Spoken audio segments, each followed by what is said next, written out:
Hello.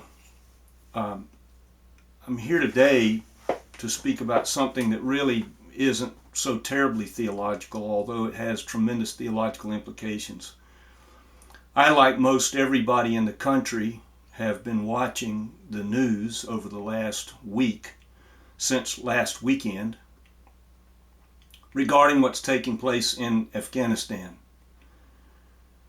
regarding all of the tragic stories we're hearing coming out of Afghanistan, the tragedy of people trying to get out of the country, climbing onto airplanes as they take off, getting folded up in the landing gear, the testimonies of women who are behind the lines right now in Afghanistan and trapped, who have spent the last 20 years building toward their dreams, toward their lives, toward their goals and aspirations, only to see all of it evaporate in 72 hours, essentially.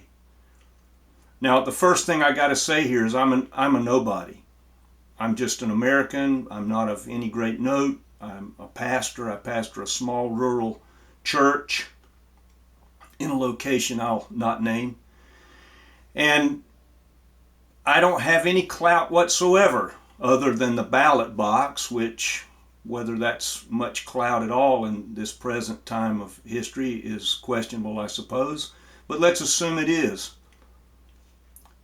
But I'm just like everybody else. I'm taking in the news, and in taking it in, I have to say, if I watch the CNN take on all of this that's going on, it looks as though all of this has to do with previous decisions that were made during the time that President Trump, who wanted to get us out of Afghanistan, was the president.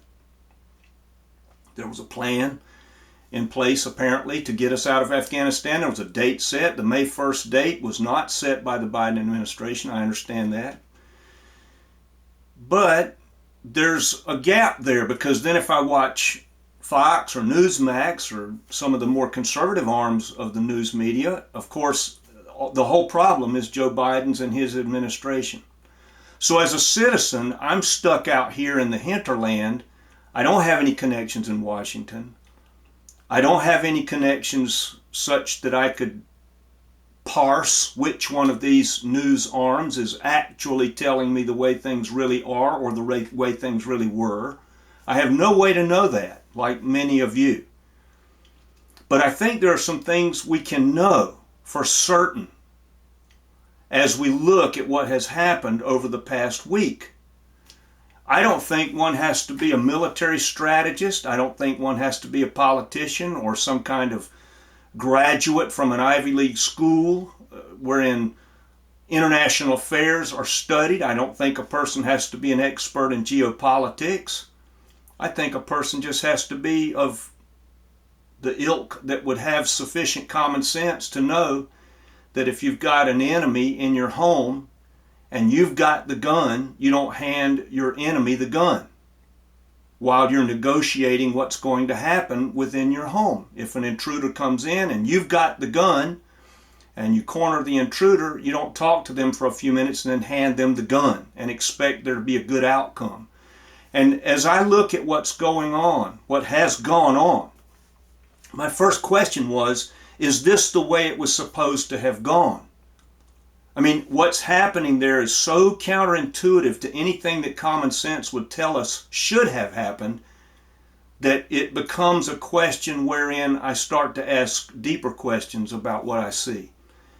So let's just take a brief timeline here. During the Trump administration, we were in Afghanistan. That was a major confrontational point within the Trump administration. He wanted to get us out of foreign entanglements. I respected that as part of the reason why I think he would be the president, is because of that promise to get us out of foreign entanglements. So it was pretty good to hear that we were going to pull out of Afghanistan. But the question has to be asked, would we have pulled out in the way that we pulled out here and now? And as I listen to the news reports, I don't get any sense that anybody surely knows what the trajectory was. But I do think this, in listening to, say, people like a General Kellogg, who was part of the strategy team that was going to work out how we pulled out of Afghanistan ultimately. According to him, there was no way we were going to leave our citizens there, leave our hardware there, surrender our most secure air base and abandon all air cover, and then pull out in the middle of the night and leave the Afghan army completely without support, leave all of the Afghan nationals who had helped us exposed, leave all of our citizens exposed.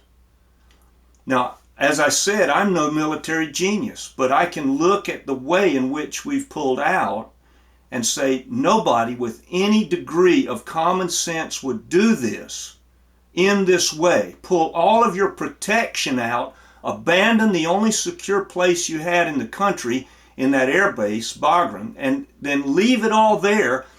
And not only pull out and leave the civilians and the Afghani nationals that helped us there and the army, the Afghan army, but leave all of your sensitive equipment, all of your high-tech equipment that you were using in Afghanistan, and abandon it without destroying it.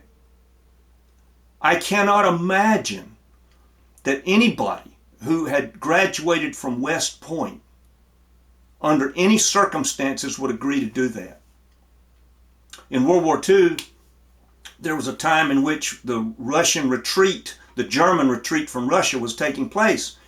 And the Americans were involved, and we were capturing so many Germans that there was an order that came down from Washington that said we can take no more prisoners, start shooting them. And the officers on the ground refused to obey that order.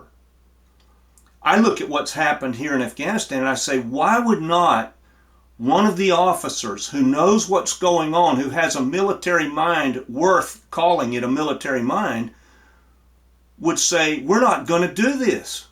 If we pull out this way and we abandon this air base, we will hand the country over to the Taliban. My understanding is they have known since May and June that the Taliban was advancing in the country, taking it province by province. So there was going to have to be a coalition type government between the Taliban and the president that we had helped install and his government. Fine, negotiate all that. But there was, my understanding also is there were conditions set for the withdrawal, and that the withdrawals would not take place until these specific conditions were met. So let's assume that's true. Even if it's not true, even if none of that is true, would any military person worth being called a military person say that it was a good thing to pull out the military in the middle of the night, tell no one, don't tell NATO, don't tell anybody around what we're doing, pull out, leave your citizens in harm's way, leave the Afghan nationals that had helped us in harm's way, leave the women of Afghanistan in harm's way, and then leave all of our equipment and material there in Afghanistan for the enemy to have? Now, I just can't see anything there that makes any sense. So the next question I have to ask is, was this a plan? Was it a plan? In other words, this wasn't a bungle. This wasn't an accident. This was a plan. It has to be a plan. How else could anything this bizarre occur with military minds in charge except that this be a plan from someplace on the top, someplace in the administration wherein there was a plan all along to essentially destroy the United States and its appearance of being a trustworthy neighbor to any nation in the entire world. I can't see any reason other than that. So I'm going to say, as a believer, as a follower of Jesus, that this is something that is so counterintuitive that's happened that somehow this must fit in to a providential plan wherein America is going to be diminished on the world stage and China and Russia are going to be the ascendant powers on the world stage. I'm a nobody. I'm just like the millions of other people who watch the various news arms, read the various articles, and try to parse what's going on. But to me, this looks like a plan. It doesn't look like a bungling. Because if it's a bungling, then we're in deep trouble for the next 3.5 years. We're in deeper trouble if it's a plan. And so for me as a believer, I see no recourse here except to do the only things that I can do. One is the cathartic of this little video, which isn't going to matter that much. 50 people might see it. Who cares about this little pastor in South, wherever he is, who is going to present something like this as though it matters. I know it doesn't matter, but it matters to me. And I would guess it matters to a lot of people around the country who are looking at this and saying, what have we done here? So for me, as a believer, the only recourse I have here is two. One, in terms of direct intervention or effect of what's going on, one is to pray for our country, pray for our leaders, pray for the people in Afghanistan, the women, the nationals, the citizens who are left behind, which look to me to be left behind intentionally. I have to say, I can't believe that anybody who has military acumen would do this accidentally. And secondly, to vote. But it's a long time to the midterms. So what's going to happen here in the future? I don't have a clue. How does this fit into biblical prophecy with regard to the ultimate culmination of history? Not sure.